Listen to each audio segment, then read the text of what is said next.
Welcome to another In Wheel Time podcast. You got the award-winning In Wheel Time car talk show. You don't want to know what we won.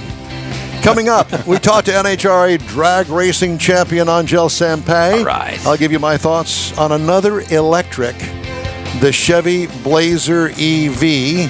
And Jeff has this week's Motor Minute. Yep. Just ahead on the In Wheel Time Car Talk Show. Howdy, along with Mike, out of this world Mars. We always need more Jeff Zekin. I'm Don Armstrong. Glad you could join us today. Thank you very much. It's hot. Very hot. Very hot. You know, let's check in. Let's check in right now and find out how hot it is in Louisiana. Okay. Angelle Sampey, good morning. How hot is it over there? I haven't been outside yet, but hell hot is probably the best description I can give you. Well, it's pretty miserable here. Yeah, well, it was 100 degrees here with a feels-like temperature of 113 yesterday. Yeah, that's about afternoon. the same as here. Yeah, that's what I figured as much. Well, it's great to see you again, and congratulations on your success with the Nitro Dragster, the fuel-injected dragster, 270 miles an hour. You do that on a regular basis. So let me ask you this. I mean, for all those decades, you raced motorcycles at basically 200 miles an hour as you cross the finish line. What's it like going 70 miles an hour faster? Well, the first time I got in the dragster, I hadn't been down the racetrack in anything or on anything in a year. And so my first time in the car, not only was I doing something I had never done before, and they gave me a piece of paper with the procedure written down on it. That's how I learned how to do it. Like an old recipe or something. Right on the back of your hand. Exactly. Yeah. The procedure was written down on a piece of paper. So it was literally just sit in the car and go through the process in your mind. But when I stomped on that pedal and that car took off, I don't know what happened. My brain just went, it was a blur. I couldn't see where I was going because I went into tire shake pretty much immediately.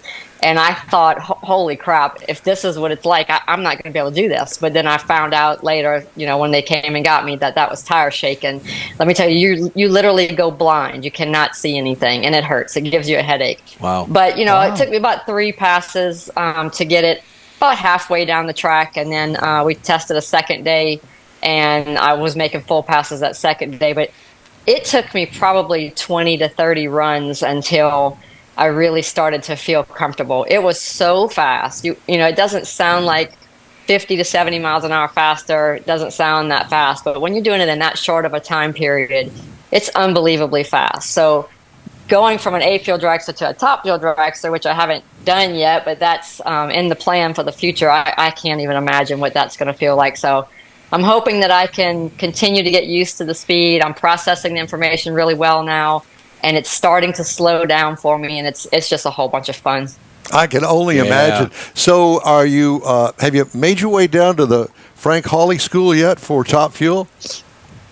I have not. So I'm all AB Motorsports educated. So Antron Brown is doing everything with me as far as teaching me.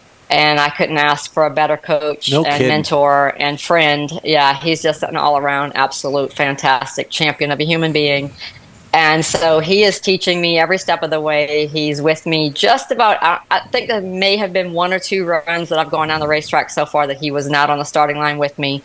And that was just because our itineraries didn't match up to where he could make it to the starting line with me. And that was kind of weird because I haven't done anything without him much. But I do have a wonderful team with Corey and Kyle Mihalik, the Mihalik Brothers racing team. Corey is the former driver of the car, waiting to get back in when we have a second car. We're working on that. And Kyle is my crew chief. But those 2 brothers are just as amazing as Antron, and they have been working really well with me as well. All of our personalities just really align very well. I'm the red wire, and Antron's my ground wire. And Corey and Kyle are the same way. They're both ground wires for me, and I finally have, I think, the absolute perfect match with teammates and the ones who can teach me and keep me guided in the right direction, and I'm really blessed and enjoying it. Well, your path with Antron is very similar because he was on pro motorcycles for a number of years, right. And that just kind of all goes hand in hand. Yeah, well, he's been telling me since he made the switch to Top Fuel that I should drive a dragster, and of course that was in 2008 when he came out in the Top Fuel car, and 2008 was my last year on a pro stock bike before I stopped for 6 years, and then when I returned in 2014, the story never changed. He kept saying, "Angelle, you really need to consider driving a dragster," and then when this occasion arose, I lost my ride on the pro stock motorcycle team, and I spoke to him about trying to my plan was I was going to lease a motorcycle and race a few races in the countdown just to have some fun and call it quits after that. I was going to race on my own terms and I'll be done with it. And Mission was going to help me do that with some sponsorship money. And when he said, I told him that I had some sponsorship money, this is what I wanted to do. He's like, "Oh, well, you're not going to spend money on bikes. We're going to try something different. We're going to put you in an A-fuel dragster." And I just pretty much laughed at him. It's like, that's not happening. But he talked me into it, and I am so grateful that I finally listened, but also so mad at myself that I didn't listen sooner, because this has been the change that I needed. 26 years on pro stock motorcycles. Not that I don't, completely love the class and love motorcycles anymore, but I really did need the change, and I couldn't ask for anything better. I'm still a little nervous because we're still talking about, moving to Top Fuel, and that's something that we're going to maybe do towards the end of the season, do some test runs and work towards getting my license. But right now, the A-Fuel is enough for me. Well, I have to tell you that it absolutely thrills me to no end. I didn't even think that you were ready to talk about that, but I am thrilled that you're headed toward the Top Fuel category, and can't wait to see you that. But in the meantime, you've been pretty successful with this A-Fuel dragster. Yeah, we've been doing really well. We came off the hit of the season was Dallas when I first made it to the racetrack in competition, outside of just testing. And I had a tough field ahead of me. I was number 16 qualifier. We were having trouble getting the car down the track, but we did make it in, and we had the Samsel Racing team. I think it was Coughlin who was driving the car that weekend. At number 1 qualifier is where they were, and I was number 16. So I just figured, I get to make one more run. I didn't expect to win, and we got up there and we made it down the racetrack with a really good run, and they didn't, and I got the win and went on to second round and was so excited. And then third round, I had to race Tony Stewart. So oh boy! Then I started getting worried because I had kind of run my mouth a little bit, and I said, when I go to the A-Fuel, I hope I have to race Tony. There's that red wire again. That's it. Yeah, I said, I can't wait to race Tony Stewart and kick his butt. Well, here I am. I'm like, great. Now I'm going to get my butt kicked by Tony Stewart. But lo and behold, well, actually it was second round. I'm sorry, because I didn't go to the final. But we won against Tony, and then I went to the third round and eventually lost there. But moved on to Vegas, had a great race there. I did race Vegas and Pomona in the Samsel car, only because the Mihalik Brothers racing team was not available for those last 2 races.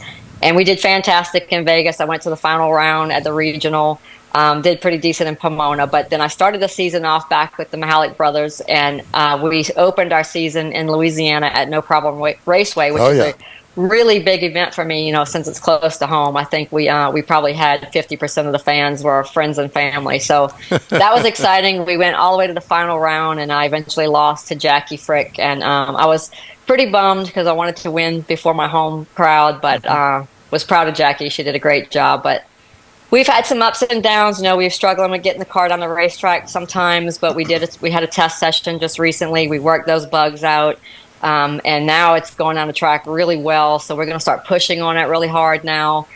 We do have the help of Brian Karate and Mark Oswald, who are Antron's crew chiefs, and Antron as well. And then Brad Mason, who's Antron's car chief, looks over everything as well with me.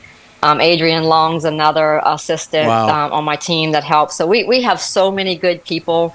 It's actually scary to think of how good this could be once we get every bug worked out and I'm 100% comfortable and I start hitting the lights like I need to. I think we're going to be a pretty unbeatable team when we get there. How are your lights today in the A-Fuel dragster? It is so totally different than the motorcycle. I have to do something different. On the motorcycle, you leave with your left hand. On the dragster, you leave with your right foot and releasing the brake with your right hand. But I'm loving it because my reaction times had just gone to hell in my last year and a couple of years before I finished racing bikes. And that was because, a lot of people don't understand what's involved in reaction time on a pro stock bike. First of all, it is the quickest reacting vehicle, in the sport of NHRA drag racing. And you have to combine the vehicle reaction time with the driver reaction time. Well, it's really easy to red light on a pro stock bike. So a lot of times that gets into your mind and you're trying to slow yourself down. Well, it's almost impossible to slow yourself down and still get a great light. So you have to find that happy medium in there where your crew chief can work on the bike and slow it down. And you try to do the same thing over and over. But there's just so much, from where you stage, and you're staging the motorcycle with your feet. So it's easy to move it back and forth, and, you try to be precise. But things were just going downhill for me with that. And you ever seen that movie, The Replacements, when they talk about quicksand?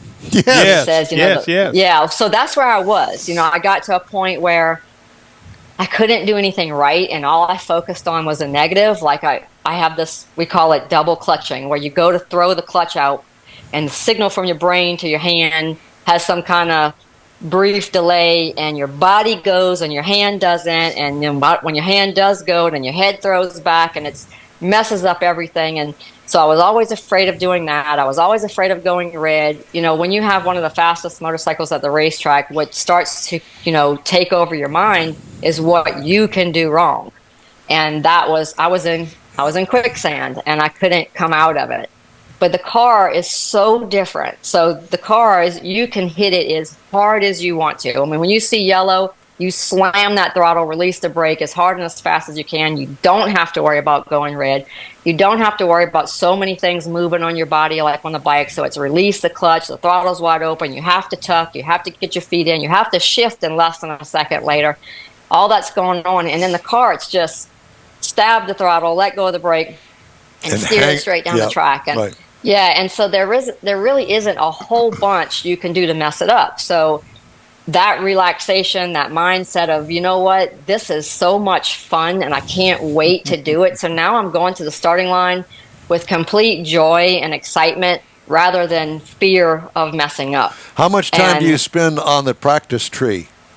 Not as much as I should. So I'm definitely working on that. We actually just hooked up a new pedal at home for me to work on a practice tree. Antron does have a setup in his rig for both of us. We have two accelerated pedals that we practice with, and I go there and practice with him as much as I can. And my improvement is going. I'm coming along with it. I started in the dragster. Really hard for me to cut better than an 090 light. It's just getting used to the process and doing what you need to do. And now I'm steadily in the 50 to 70 range, 050s to 070s. So it's getting better. Which is, yeah, it's good. I mean, it's decent. If you watch Top Fuel and A Fuel, a lot of people usually stay around that 040, 050, 060. But that's not good enough for me. I watch Justin Ashley and I watch Antron, and they cut 030s, 040s, 050s on a constant basis, and that's where I want to be. So I'm working really hard at that. We actually are making some improvements to the car as we speak. My car chief, Jeff, is working on it to do something with the accelerated pedal that I think is going to help me. And I, just practicing and keeping my mind clear and continuing to have fun, I know it's going to come along. When you have an event, how early do you leave home to get to that event? A couple of days before? That's actually changed a lot from pro stock bikes to the cars, and working with Antron, AB Motorsports keeps me very busy. We have some wonderful sponsors, Hankstafers Metal Lubricant Oils, and FVP, Mission, IGTG. All these people keep me busy. So it went from, I would leave late Thursday night, depending on how late our run was on Friday. I would even possibly leave early Friday morning. But now that I'm in the car and I'm so busy doing sponsor stuff and sometimes even testing, or even just getting there because of the delays in the flights these days, I actually leave several days before a race sometimes. So Brainerd's coming up. Mm-hmm. I wouldn't normally leave till late Thursday night. I'm leaving Tuesday night because I have a sponsor appearance and visit with FVP, so I'm looking forward to that. We've been doing a lot of fun things, and if anybody knows Antron, they know how much he works and how much he travels. I'm doing just about everything he does with him, so we can engage with all our sponsors and try to build bigger and better relationships for the future. Because like we mentioned a little bit earlier, our aspirations are to move to Top Fuel.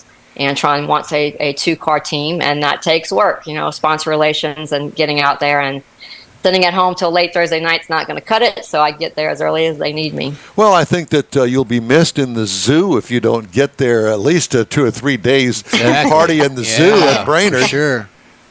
We have every intention of making it to the zoo at some point this weekend. We usually do make a drive through with FVP there because that's one of their home track. They do a lot of stuff there. So we'll probably get in like a side-by-side and make a round through the zoo and have a good time. Probably on, I think we did it on Saturday night last year, so we'll see what happens this year. Well, it sounds like tons of fun, and we follow you on Facebook. We follow you everywhere.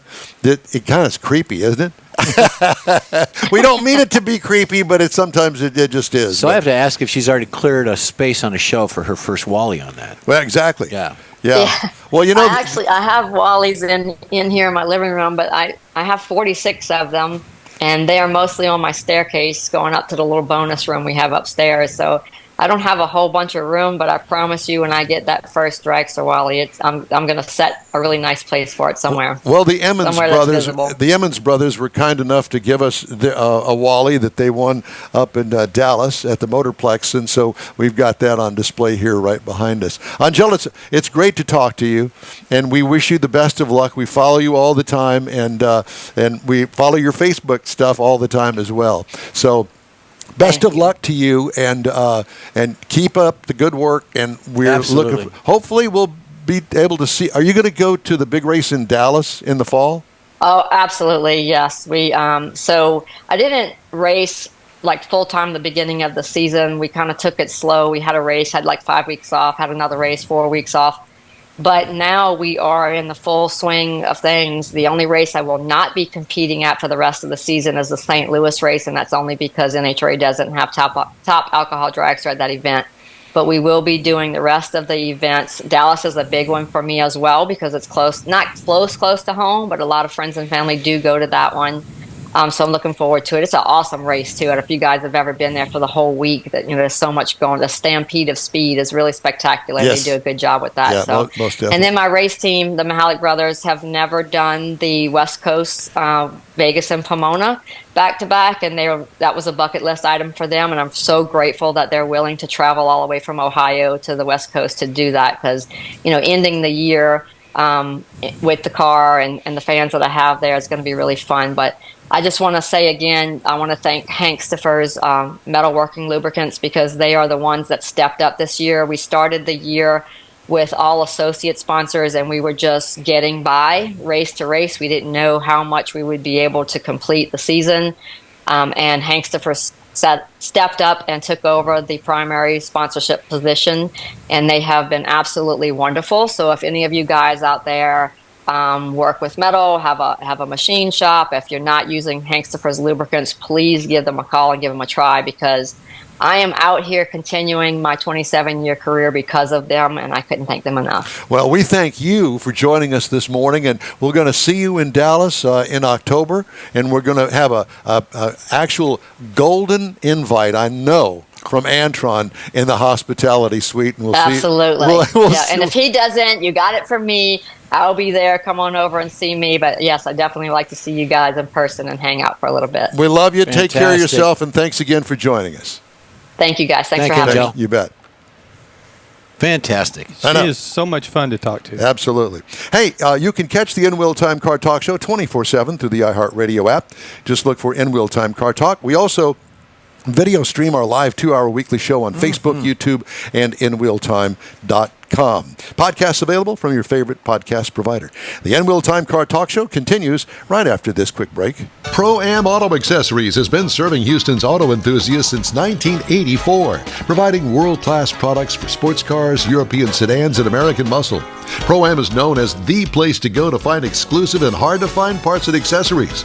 Pro-Am is one of the very first distributors in the USA for brands such as Recaro, Redline, Momo, Corbo, and Simpson. Located in the heart of Houston's premier retail and service corridor, the Galleria area, Pro-Am's walk-in storefront includes an 8,000-square-foot warehouse, showroom, and installation bays. Pro-Am not only sells parts and accessories, but also offers installation and service. Pro-Am is now reaching a worldwide audience through Pro-Am.com, taking its local reputation to the rest of the world. At Pro-Am Auto, you'll be dealing with a small group of professionals who truly want to help you with your automotive needs. If you don't see what you're looking for on the website, call and Pro-Am will lend you a hand. Pro-Am Auto, 6125 Richmond at Green Ridge in Houston's Galleria area. Call them at 713-781-7755. Want to feel good about something special you did for someone special? In Wheel Time and the original Lupi Tortilla group of Tex-Mex restaurants have joined together to help a very worthy cause, God's Garage, a Christian-based 501c3 charity. We know there are lots of places and organizations out there where you can donate a car, truck, or SUV, but we're asking you, our car enthusiast family, to consider donating to God's Garage. Visit godsgarage.org and learn about its mission, the women that have been helped, how each one is screened, and about their Restore You program. A car donation is an easy way to make a difference in the lives of others. God's Garage needs good operating vehicles, but will take all types in working and non-working condition. Make your heart and soul feel good by donating your gently used vehicle and help support single mothers, widows, and wives of deployed military at godsgarage.org. Welcome back to the N-Wheel Time Car Talk Show on this Saturday. A hot Saturday. Hot, hot, hot. It's hot. It is that. It's very hot. Hot. Turn the air conditioner on here in the studio yesterday at this time. Oh, my. And it's not cold in here. No. And it's set at 60 degrees in here. It's working hard. It is working hard. We got the fan going. We're just trying to make it to noon. And that's our biggest fan. It is our biggest fan right there.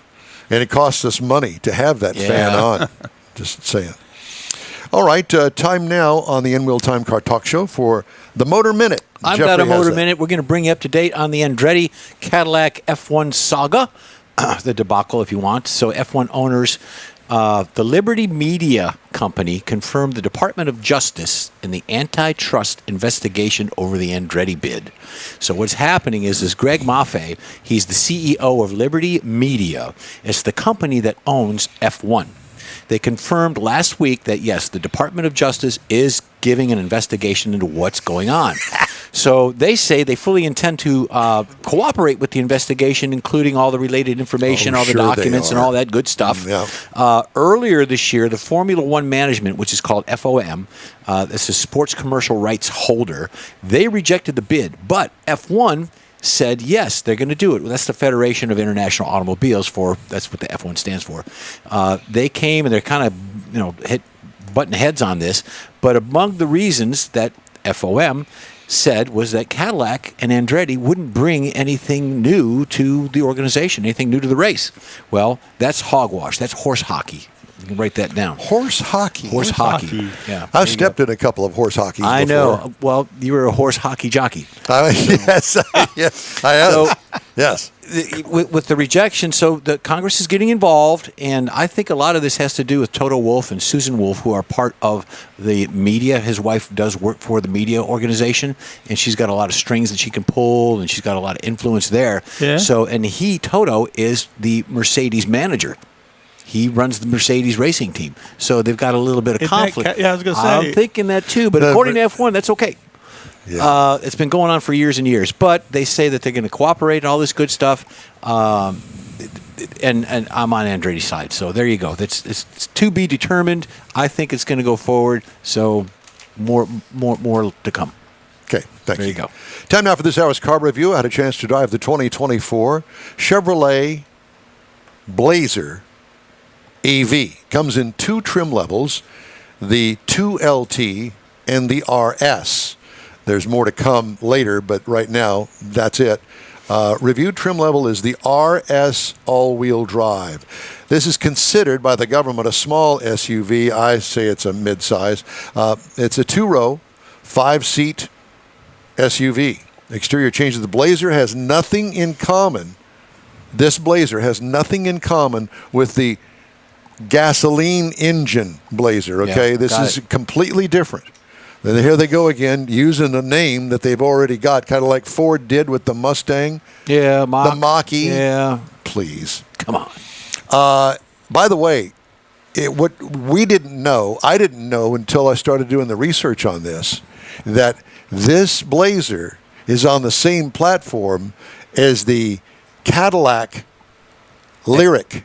What? Oh, I didn't know that. That's a Cadillac Lyric. It's not that big. Well, Platform-wise, yeah. platform is the same as the Cadillac Lyric. That's shocking. And it's also the platform for the Chevy Equinox EV. So they're using the same names, but they're different vehicles. Well, the frame must have to be a certain build to do that. Yeah. That's that I got you. skateboard All right, thing. I understand now. Yeah. Exterior features, sleek-looking front fender-to-fender, lightning fast thing. It looks good. Sloping rear roof line with tiny rear hatch glass, tri-tail lights, faux brake ducts on the front fenders, which is a different kind of take when it comes to brake ducting faux anything. What I liked about it, the unique modern sheet metal. This thing looks good in my opinion. Interior highlights, contrasting two-tone colors make the interior pop on this. Big infotainment screen that's easy to use. General Motors in general has really stepped up to the plate when it comes to their infotainment system. Comfortable seating with unique materials on it. Big center console for storage. Cargo trunk room was adequate, nothing out of the ordinary, but it matches up with other vehicles in its class. What I liked about it, top-notch stuff, and it is a Chevy. It does not look like a Chevy when you get inside of it. It's first class all the way, I'm telling you. What could use improvement? Nothing. It's beautiful, I think. Engine, this is a 2-motor electric, so it's got motors in the front and the rear in this one. Now, miles per gallon, it's kind of weird the way that they formulate this, but city 103 and the highway is comparable to 88 miles per gallon for a combined of 96. It gets 300 miles on a single charge. What I liked about it, the mileage, and plugging it into the 110-volt house AC worked for my 60-mile round trip back and forth. Good. So good I if you plug can it do in that. at work, charges there. Plug it at home, it works here. Now, if I were going to drive 300 miles on it, that wouldn't work. So there's that. As far as other things, 30 minutes with the owner's manual to find a button to turn off the headlight flash that sat in the driveway and flashed all night long, indicating the car is charging. So you have to drill down into the menu to turn that feature off. Why would you have that feature anyway? It's strictly a PR thing, I think. But the whole night long, I thought, it's going to storm. I look out and see through the blinds, the flashing lights in the driveway. You thought it was... think it's going to be a storm. No, it's the car because I've got it plugged in. Who dreamt that up? Put a little dot on the It dash. gets A+ for the ride quality. Okay. Comfortable ride, handles well, A+ all the way on this car. Base trim price, $56,200. Prices tested, $60,710. Base model price, $48,800. Competitors, Mustang Mach-E, $39,995 is where it starts. Tesla Model Y starts at $42,990, and the Kia EV6 starts at $42,600. That's my review of the 2024 Blazer EV RS all-wheel drive. Go check it out. I think that you'll be impressed as well if you're looking for an electric. You wouldn't compare that to the Cadillac version? Well, I haven't driven the Cadillac version, and yes, but it's the same vehicle. Yeah, okay. So that's why. What was the range on this one? Did it say? 300 miles. Okay, 300 miles. Yeah. All right. If you'd like to get in touch with us, shoot us an email. The address is info@inwheeltime.com. We'll be back with more of the In Wheel Time Car Talk Show right after this. The original group of Lupe Tortilla restaurants will have you telling your family and friends just what the original recipe means when it comes to the best fajitas in Southeast Texas.